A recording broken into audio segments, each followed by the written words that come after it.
One, and we are recording. What's up, guys? Welcome to the free feed of what would we call this? Let's call it the damn. It would call it the DD because Decon and Dirty Birdies. So, you know, The double D. the double D. Yeah, you guys are getting the double D today. Yeah. On the double D conspiracy 20 minutes, whatever the hell this is going to be. So today's topic, we want to talk about this crazy, like, what was insane was that, um, oh, I am your host, Decon, here with Dirty Birdie. Yep. I guess So- I'm the secret underground agent or whatever. Yeah, the secret underground agent. So, so remember that when MK Ultra was just a conspiracy being whispered in the shadows and people would laugh at you, for like MK Ultra, what are you, dumb? And then now it's like official knowledge because of like disclosure and like paperwork has come out. So now like everybody's heard of MK Ultra, and all of its different forms because people think MK Ultra and they think that it's just one thing, but it's actually a lot of stuff, right? There's a lot of stuff. Yeah, they were into what was it? Telekinesis and what was the other one? Something to do with out of body. Astral projection. Remote viewing. Yep, with remote viewing. Stuff to do with the mind, pretty much. It was mostly trying to harvest the power of the mind and use that for other things, nefarious things, obviously. Yeah. what was that? What was that movie that came out? Men Who Stare at Goats. The Men That Stare at Goats. Yep. Yeah, people were that was so funny. They're staring at the goats. All of a sudden, the goat falls over and dies, and people were like, "That was a dumb movie," and it's like that was a real thing. That was actually happening. Man, they're like, this looks, huh? I gotta rewatch that movie. It's been years. I don't know. People were like, "This is stupid. It never happened." I'm like, yeah, it did. And crazier stuff happened. I mean, geez, with MK Ultra, like, not just with MK Ultra, but like it's kind of hard to say. A lot of people say, well, it wasn't just MK Ultra. What about Operation Midnight Climax? What about? And it's like that was all MK Ultra. Like it was a big project the government had going. Yeah, and there was Polybius and Cicada 3301 that I think is tied into it. Yeah, well, really quickly, let's talk about Polybius because that's something that's very recently, people are beginning to look at again because Polybius was just a myth, right? Wasn't it? Like that's not real; it's an urban legend. Yeah, it was an urban legend, but people have claimed to have been a part of it, have seen the machines. For the listeners that don't know, it was an arcade machine that popped up in major cities all over the United States in arcades, and it was there, and then all of a sudden it just disappeared. But you were telling me that there was some like really sneaky stuff going on with like guys in suits guarding the machines. Yeah. Not like in your face guarding, but they're like over hiding in the corner. Yep. Watching. They would actually rent out arcades. So this guy had like he was a collector of like classic arcades, and he was like trying to get them all. Like I don't know if he wanted to build his own arcade, but he would go to auctions or go to like abandoned arcades because what people need to understand is that the way the arcades machine worked is it's not the whole thing. It was the computer inside. So they would take out the computer and then the box where it sat in, they would just throw that out. So this guy went to like an abandoned like arcade warehouse or something, and out in the back he found this cabinet called Polybius, and he was like, "What game is this? Like what is it?" And he was trying to find like how like when you play Galaga or something, it tells you like the company that made it, like Namco or whatever it is. He couldn't find that. he also couldn't find a serial number on it. So it was just the cabinet then with it, just Polybius on it and nothing else. Yeah, it was just the cabinet, but there was no screen, but there was like a piece of a hardware. It looked like it was destroyed. It looked like somebody took a hammer to it or something, and then he found like a piece of it, and he's like, all right, well, what is it? So he wanted to find out what it was. So he had like a message board back when message boards were a thing, and then he was like, he took a picture of it and he posted it. It's like, what game is this? Like, is this like a Japanese brand? Is this like a knockoff of this? And then this one guy was like, I have a story, and he told, and I think they messaged him privately. I think like they emailed him a story. Ooh, what are you drinking there, brother? A hurricane, a little bit of beer. Ooh, yeah, I got some. I want to sleep. Oh, I got a Rocking Protein Builder, 30 grams of protein, so 190 calories. So it looks like I'm gonna have to work out. Anyways, so this guy told this horror story. Like, this is what happened. And this was weird. And I played it as a kid. And when I played as a kid, I had nightmares. And he kind of told like a story where there was like a guy standing by the machine, and they wouldn't allow like a lot of the kids to get too close. It's like, this is where you're standing. You want to wait your turn, and they would hand them water like while they're playing. They're like, oh, here, have some water. And the kids would drink the water. They start playing, and then he said that he started having nightmares. And he wanted to go back and play this game. He's like, all I could think about all day was going back and playing this game. All I could think, and this. So that happened, right? He ended up going back like a week later because he was like obsessed, and his parents were like, this kid is obsessed with video games and blah, blah, blah. And it's ruining his young life. Be careful, parents, when you're out there and your kid's playing Galaga or whatever the hell it is. So he went back to the arcade and it was gone, and they were asking the owner of the arcade. It's like, hey, what happened to this game? And he's like, what game? Yep. Yeah, that's classic. What game? I didn't see. No, they were never here. Nope, didn't see nothing. Yep. And it's like, meanwhile, he's got a briefcase full of cash in the back. Full of cash, and then that place mysteriously burns down, and he collects the insurance money, and then he's gone. He skips town. Yep. And then that guy got another email from somebody else, and he told the same story, basically, only in a different state. Like, yeah, there I was, and I was like, what is this game? And they stopped me and blah, blah, blah. And he says that there was people like observing from far away and writing stuff down. And he thought it was weird, but you're a kid. You're not going to say like, hey, why are you writing stuff? He's like, oh, somebody's writing stuff down or watching. So before he approaches the game, they hand him this. It didn't specify. It says they also gave me water.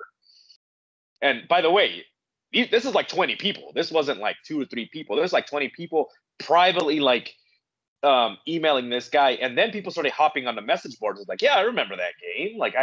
And people are like, that's the Mandela effect or whatever you want to call it. And it's like, no, I remember this game. Those people, and they all tell the same weird story. So it was almost like, they were trying to, and of course these are theories because it never really came out what it was. But I mean, to me, it sounds like they were doing like experiment, like you don't know what they were giving these kids, Yeah. And yeah, especially just some stranger. It's like, oh, you look thirsty. Have a glass of water. So my guess would be like they're dosing the kids before they can get on this game, and it's not an actual game, I guess you were saying, like Galaga or Pac-Man or anything like that. They were just like, I thought I heard they were shapes, and they were twisting them around. And they were patterns, and they were observing, like, do you know the pattern? Like asking them weird questions, and I don't know, like what I want to see, like what. Not I want to see. I don't want anything to do with that. But I wish I could know like what, because they didn't specify what they were seeing. Could you imagine you just drink that beverage? Yeah, I'll drink it, and do do do do do do do do do Yep. do. You're just playing a damn game, and the shapes are coming at you and talking to you. Come on, dirty Eh, birdie, spin me around. I don't think it would be LSD. Hallucinogenic. I would think it would be more of a speed type thing to Try, focus concentration, pattern recognition, yeah, something to sharpen your timing. senses. Yeah. And I wonder, it was probably like experimentation. Like, what if we can create like these super intelligent beings, and then we slowly start putting it in the water? I don't know what they were. You know what I mean? Like, I don't know what they were. But then Yeah. supposedly all these kids were suffering nightmares and addictions, and they see the patterns in their. I think I'm gonna have to research this more, but I think some of the guys were saying that every once in a while they have a dream and they could see these patterns like in their head, or it's in their dreams, and it gives them like the cold sweats. It's almost like it's still like in the back of the mind. So I'm wondering like what were they programming these kids to do? Because it could have also been like sleeper agents, right? Yeah. Well, pattern recognition for something, for sure. I mean, it sounds like they were tweaking because nightmares, can't stop thinking about it, you're addicted. That sounds like speed side effects and Yeah, cold sweats. Oh yeah. yeah. So like going through withdrawal, right? Like these poor kids are Yeah. probably over there just hooked. And these parents had no idea. They even had like a news report, saying like video games are addicting, look at these, and they're blaming like, look at this disgusting game by the devil. They're playing like Centipede and like Calico and Frogger. And it's like, it's Yeah. not that one.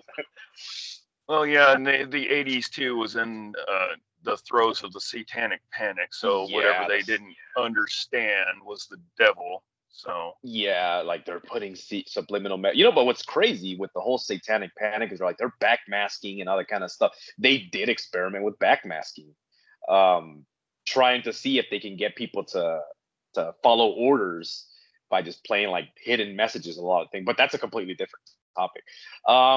What is the other one?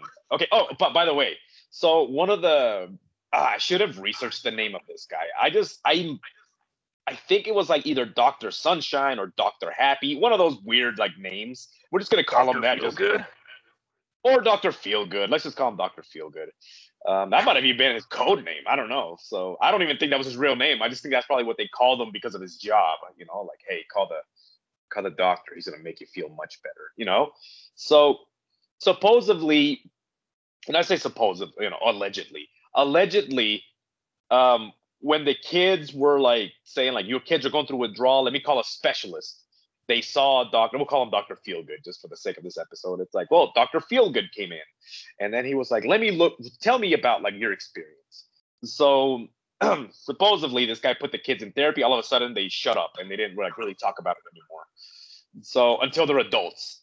And then when they were adults, they're like, okay, this is what happened to me. And they probably didn't speak. I don't know what was said, but the kids didn't want to talk about it anymore. So with it makes me wonder it makes me wonder if the parents weren't in the room with the kid, with Dr. Feelgood talking to him, or he's like just like, oh no, come on, Timmy, come in here. We'll talk about it. Oh yeah, shot, brain, mind wipe. Mind wipe, yeah. Yeah. You don't. That didn't happen. You're crazy. Go on with your day. Yeah. 20 years later, they're just like, oh God. I wonder if. Yeah, like something like they saw something. All of a sudden, like their memories, like, and all of a sudden they. They had flashbacks of what happened, because a lot of them, they're like, I think this is what happened, and I saw this, and like the memory is not exact. It probably that's something to do with it. The next one was Lee Harvey Oswald. Remember how he, shot JFK, and then Jack Ruby, the mobster, came up. It's a famous picture with Jack Ruby like aiming the gun at him, and then he shoots him. No one stops him, right? Yep. The cops allowed Ruby to walk up to him with the gun and shoot him. What happened to Jack Ruby? he got locked up. He was put in a cell, and then here comes Dr. Feelgood, and then Jack Ruby Yeah, goes crazy. goes crazy. He was saying that he heard like kids being set, something weird, like kids being set on fire outside of his door, underneath his bed, underneath that table, and he lost his mind. But after Yeah, Dr. Feelgood visited him. that to me that sounds like a mixture of LSD and speed. You keep someone up for 16, 18 hours frying balls, you're gonna see some shit. Yeah, but they do that in casinos. Don't they like pump oxygen to keep people up and like makes them like act a little bit more irrational because of lack of sleep, so that they don't get tired and all of a sudden are making stupid decisions, Yeah, and it's it's they're those slot machines are built on purpose. The bright lights, the flashing lights, the sounds, even the paint on the walls, and even the carpeting. It's all meant for you to spend be money. stimulated. Yeah, Yeah. because that's ugly carpet. Go into any casino, that carpet is hideous. It looks like something out of like Napoleon Dynamite or something. Yeah. But so look at how when people go to places like Pocatello or something, like where you go and gamble, you're there for like maybe 24 hours, and a majority of it you're out gambling, and then you start like making stupid decisions. Imagine if they kept you up with speed for days. What's my bankroll? Because if you're going to be up for 2 or 3 days, you're going to make a lot of dumb decisions, and it's going to cost you a lot of money. So, yeah, like, who's paying for it? Because I'm not. Yeah, and that's After 2 days, you're going to be seeing and hearing stuff that's not there. So you're probably not going to want to gamble too much. yeah. Hey. You shouldn't. Yeah, you shouldn't gamble too much. And so that's what the thing with Jack Ruby was, this guy. So there was a book out there. It was called Chaos, and it was by Ed O'Neill, not the actor, Ed O'Neill, the author, and he had been looking into the Charles Manson, all that kind of. I guess he like comprised evidence for like over 30 years of asking questions. He talked to one of the Manson girls, the one that's free. Oh, which one was that one? Squeaky? I think Squeaky was just released not too long ago. Yeah, Squeaky Fromm. Yeah, I think that's who it was. And geez, could you imagine her trying to apply for a job at, like, what do you do? You've been locked up, for murdering somebody, and now you're free. Yeah, nothing you can do. And be like, well, you're gonna be like, okay, well, you just got out of prison, you're looking for a job. Somebody's gonna ask you, what'd you get locked up for? That was well, from the Manson. We snuck into a millionaire's house and killed everybody there. Jeez, so dark. And then knowing the way that Walmart operates, they're like, you're perfect for our greeter position. You never know, man. Walmart hires some weird people. And they're over there hiring the Manson family to greet you when you're going into Walmart. Oh man, jeez. But so with the whole now that could put me on a tangent. Like, damn, like, and I don't know what she looks like. Like, so any Walmart you guys walk into, and there's an elderly woman, remember that she could have been one of Manson's girls. Yeah. Oh, such a. I just got this image in my head of some little old lady going, "Welcome to Walmart, burger." What? Like, what? Excuse me. What was that? Oh, I said, "Welcome to Walmart, murder." She's over there handing out Beatles CDs, like, "Oh, you should listen to Helter Skelter." Oh, it's my favorite track. Oh, gee, yeah, don't do that, dude. That's creepy. She like purposely like scratched it with a knife, like right there, track number 5. Play that. Have a nice day, murder. Oh, jeez, that is insane. Oh man, I don't want to think about that. That is crazy, because it could be anyone. And I don't think, did they release her in California or just like any Well, she could be Uh, anywhere actually. yeah, they let them out and give them a bus ticket to like any major city or something like that, closest bus Yeah. stop, and then that's it. Jeez. Turn them loose. Then turn them loose. And she's coming at a Walmart to a Walmart near you.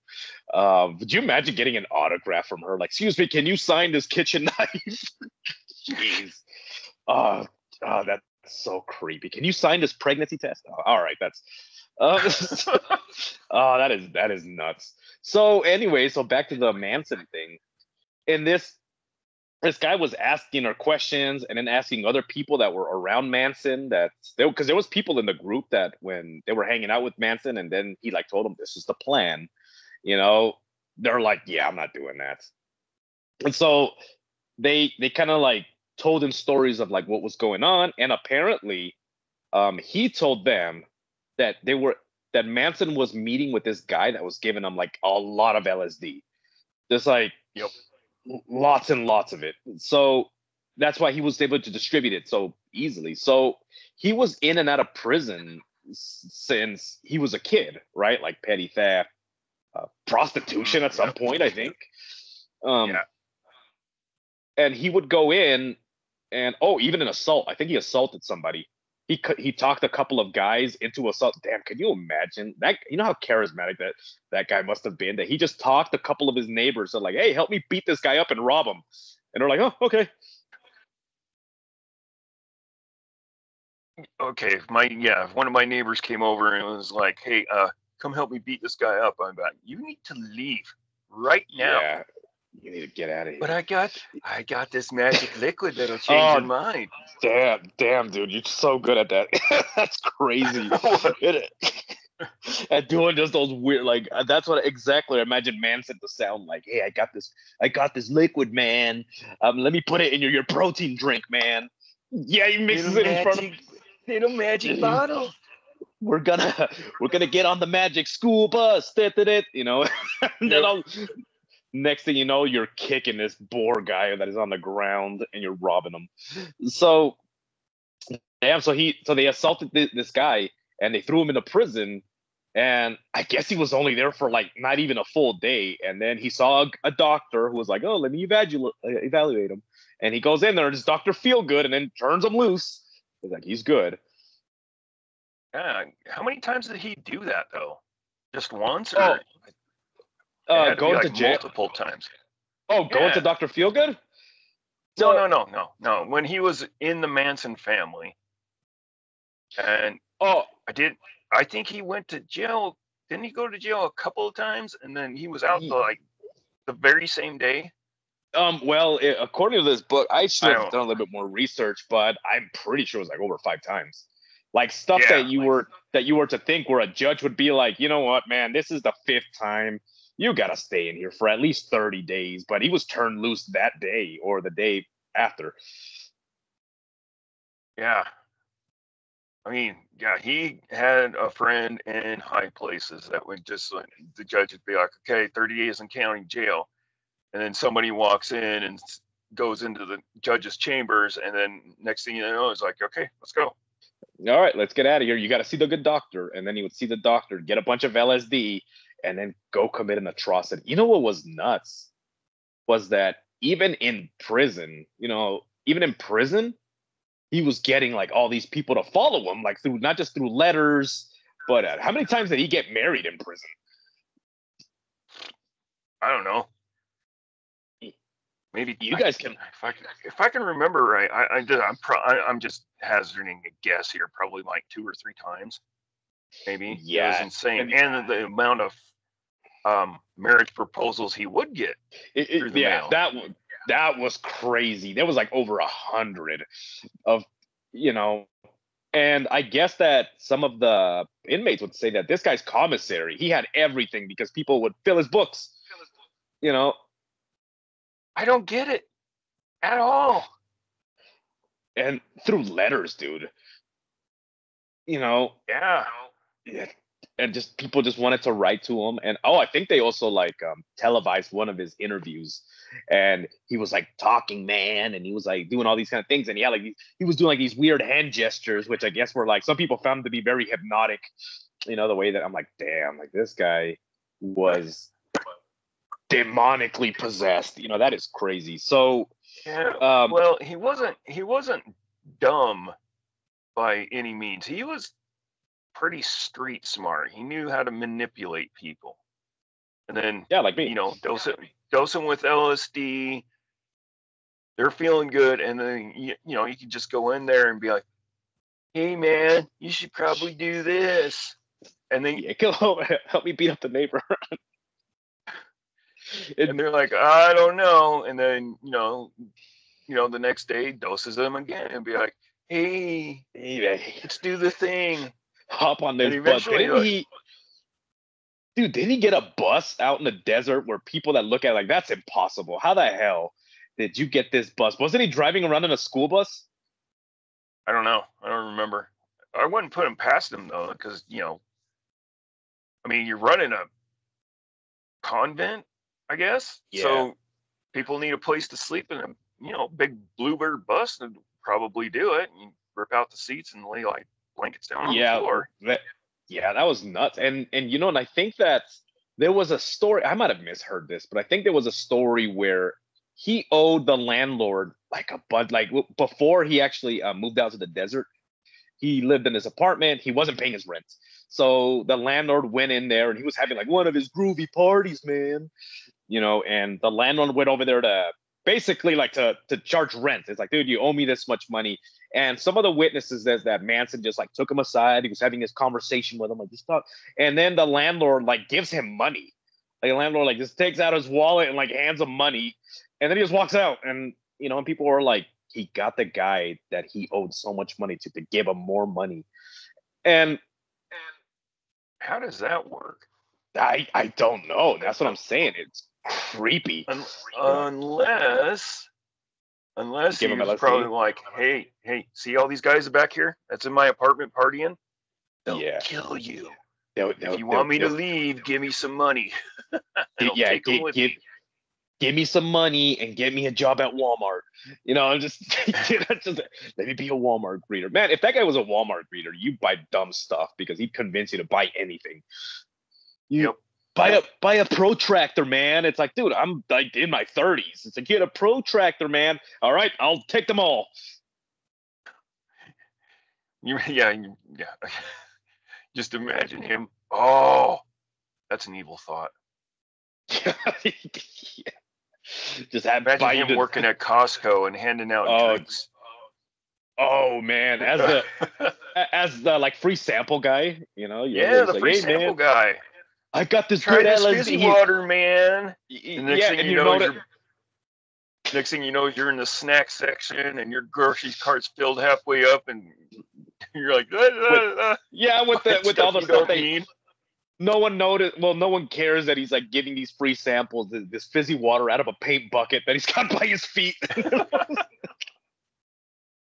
Oh man, that was nuts. So anyway, so Charles Manson, while he was in prison, he was getting visits from Dr. Feelgood, and what's nuts is when you look at all these cases, like this it actually mentions his name in there, and you see this guy's name in everything. It's like, why is this guy?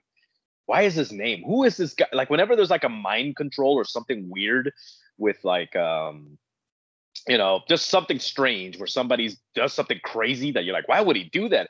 They always call this guy, to just come over there and talk to him. It was like something like out of the blue, and all of a sudden they're like, call Dr. Feelgood. Yeah, he'll sort it out. Yeah, he makes you feel good. All of a sudden, these people are too crazy. These poor souls are so insane that they just can't. They're just gonna have to be locked up forever. Dude, another case was the guy that shot RFK, Zirhan, I think what's his name, and that guy was like conditioned to be a fall guy because he went in, he drew a revolver, and the footage shows that he was just bang, bang, bang, bang shooting, but all of the rounds that actually hit RFK were not 38s. I think they were like 9s that hit him, and they all hit him from the front. And then I think he just drops the gun and he just stands there without moving, and then they arrest him. And he just stood there. So in court, he's sitting there in court and he's just comatose, not comatose, he's just catatonic. He's just staring, and they're asking him questions, and he has no, almost like he's like, I cannot believe I'm in this situation. And ask him like, why did you do it? He's like, do what? Like, why did you shoot? Like, I don't know what you're talking about. I don't remember. And he gets put into an institution because he's nuts. And then I'm gonna give you a wild guess. Who goes to visit this poor guy to help him out? Dr. Feelgood. Dr. Feelgood shows up to talk to this guy. All of a sudden, this guy's nuts. He's insane. He's a schizophrenic. He can't talk to the media anymore. He won't even show up to appeal his case, even though the evidence is so overwhelming that like any idiot would be like, dude, the gun you have, it doesn't shoot 9s. All the rounds were hit from the front. He was standing were hit from the back. You were standing directly in front of him. Appeal your case. And then he's like, I'm nuts. I can't. And they're like, well, there you go. And yeah. His name wouldn't be Donald Cameron, would it? I Dr. I Feelgood don't. guy. Dr. Feelgood, I think Dr. Feelgood, Dr. Sunshine. I got to do more. I just remember that his name was on everything. And in this book, Chaos, they talk about like the name, like this guy's in everything. Like any major case that involved somebody having a psychotic break when you do something insane, this guy came in to fix them. All of a sudden, they were worse. This guy came to look at them. They were worse. You couldn't rely on them anymore. Yep. Brain was fried. Brain is fried. Yeah. I was looking at this and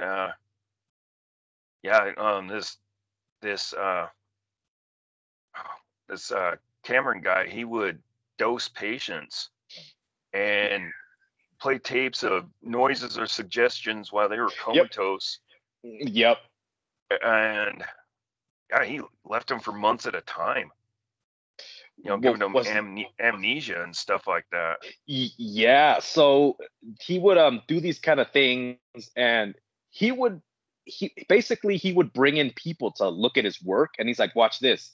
This guy lived here his whole life. He's never been blah blah blah. But look, when I play these tapes, and even the person's family members are like trying to talk to him, like, we never lived in Uganda. What are you talking about? I grew up in Uganda and I was this little boy. My name was click, click, click, click, and he was like telling these stories about his life that never happened. Yeah, that was part of the thing is that they would play these tapes and he would give them suggestions while they were comatose. So, yeah, they'd wake up and they'd be like, I was a little boy in Uganda and running around and playing with monkeys. And they're like South Boston. Yeah, like we've never been there, and then he'd tell these great stories and tell his whole life. And it's like, no, dude, you're from the United States. I've never been there. I've only been in this country for a month. Like, you speak perfectly good English. He's like, I don't know how. I just, and it was just insane. And what was nuts was that at the time, he was bringing in and he was getting paid a lot of money to imagine that happening now. And it was televised. Somebody coming in and being like, hey, Dirty Birdie, but record this. We're going to put it on YouTube. What are you doing? I'm frying this guy's brain. I've been dosing him with LSD. And then somebody says, oh, dude, great work. Here's $1 million. And you're not going to get away with that. No. You're gonna go to prison. No. Especially if you're just a civvy of sorts. Like I don't. Why would they? It seems so kind of random of sorts, and they just pick this one guy, and they're like, okay, you're gonna run all these mind experiments, and when we need you, we'll call you. You bring your kit, and you essentially put them down, so we don't have to deal with them anymore. Yeah, fry his brain so much, dude. With the Zerhan thing was so crazy because he wouldn't even defend himself. Like even though the evidence was so overwhelming, he, you know, never did it because it's like this guy is so fried that he, what is he gonna appeal? In his brain, he's just gone. You know, Yeah. and Yeah, he there's didn't nothing quit. you can do. I mean, he's got all these like suggestions in his brain. He thinks it's the truth. There's nothing you can do. You can't convince him otherwise. Yeah, and then that's what's crazy. And also, like, he would hook him up to like polygraph tests after he was doing these experiments, and he's like, "Look what this guy. This guy says that he's a unicorn and he can fly this many miles an hour, you know." And then they hook him up, and it's like, "Are you a unicorn that's been flying?" And he's like, "Yes, absolutely." And that it was the truth according to the machine. I mean, they're not admissible in court, but this guy was just showing them, like, "Look how bad they can mess this guy up," you know. And everybody's like, "You're a genius." Now, here's the question I have for you. So, do you think this kind of stuff happens now? I wouldn't doubt it. It's probably really, really hush hush, but I wouldn't doubt it. And it's probably really strictly controlled. I mean, yeah, they're probably doing it on homeless people because, who's going to miss a homeless person? Except for other homeless people that have Oh, been yeah, around him. except All for of a sudden, like, Charlie owes me a blanket. yeah, and it's like all of a sudden, Greasy Bob has been gone for 5 days, and then he shows back up, and he's absolutely insane. Oh, what was Where that? he just There was a million. I don't think it was Bigelow from Skinwalker, but there was story. It might have been him, but there was stories where an employee of his didn't want to reveal his identity, of course, but he was talking about that when he would fire somebody or somebody knew too much, that he would just like make requests to people that were there, and it's like, just make him into a homeless guy from Philadelphia. Even though this guy was like a scientist or something, and all of a sudden this guy was gone. He just fired. No one knew where he was, disappeared, and this guy's like, yeah, I overheard him talking to somebody one time, and he says, make him into a homeless guy from Philadelphia. And could you imagine? Wipes your mind and makes you think you've lived in the streets for 5 years, and not that you're like some kind of big shot scientist. yeah. How would that work? They would have to take away, like, say you're 35 years old, you're a super scientist of sorts, you're working for this dude, and next thing you know is that you don't remember anything from your past. All you know is that 5 years ago you ended up on the streets, and that's where you're going to be living until you die, is on the streets. Because that's all you know. I mean, and people, you can't say like, well, wouldn't his family find him? Well, if you go to a different city, you're homeless. You're not looking for anybody because you don't know anybody. You're just living your life out on the road. How would you know that you have a family out there that's looking for you? Yeah, exactly.